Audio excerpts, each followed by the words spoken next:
Inggris kini mulai berbalik arah dan tak lagi mendukung aksi Israel menghabisi jalur Gaza. Dalam pernyataan terbarunya, Inggris bahkan meminta agar Perdana Menteri Israel Benjamin Netanyahu diburu dan ditangkap.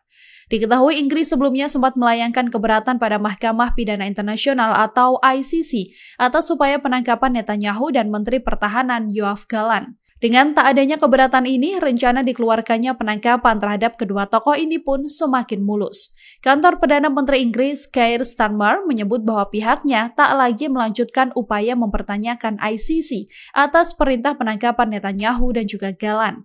Pusat Keadilan Internasional untuk Palestina pun mengatakan dalam sebuah pernyataannya bahwa mereka merasa lega melihat keberatan tersebut dibatalkan. Bahkan Inggris kini juga membatasi penjualan senjatanya ke Israel.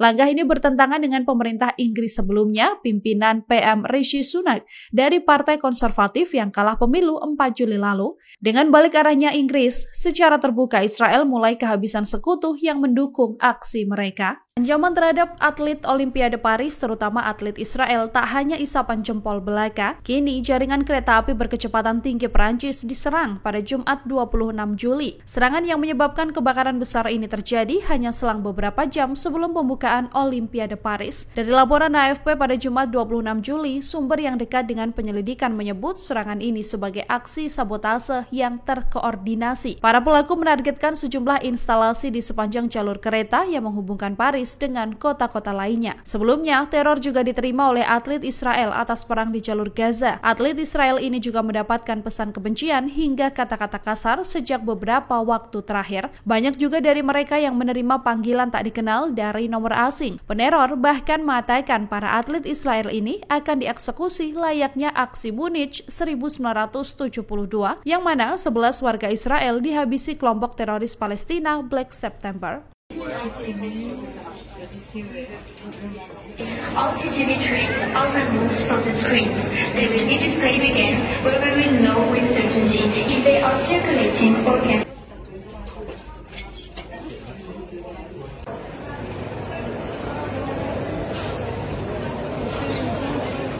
Pesawat tempur Israel memilih mundur dari Lebanon Selatan karena tak sanggup menghadapi pasukan Hizbullah. Tentara IDF ini dibuat ketakutan seusai Hizbullah melesatkan rudal pertahanan udara ke pesawat tempur Israel. Dikutip dari Tribus.com, pejuang Hizbullah ini mengaktifkan sistem pertahanan udara mereka dengan 3 rudal. Rudal-rudal tersebut diluncurkan ke arah posisi jet tempur Israel. Meski tidak ada laporan rudal tersebut mengenai sasaran, rudal-rudal pertahanan udara yang diduga dipasok Iran ini berhasil memaksa pilot Israel balik kanan alias menyelamatkan diri.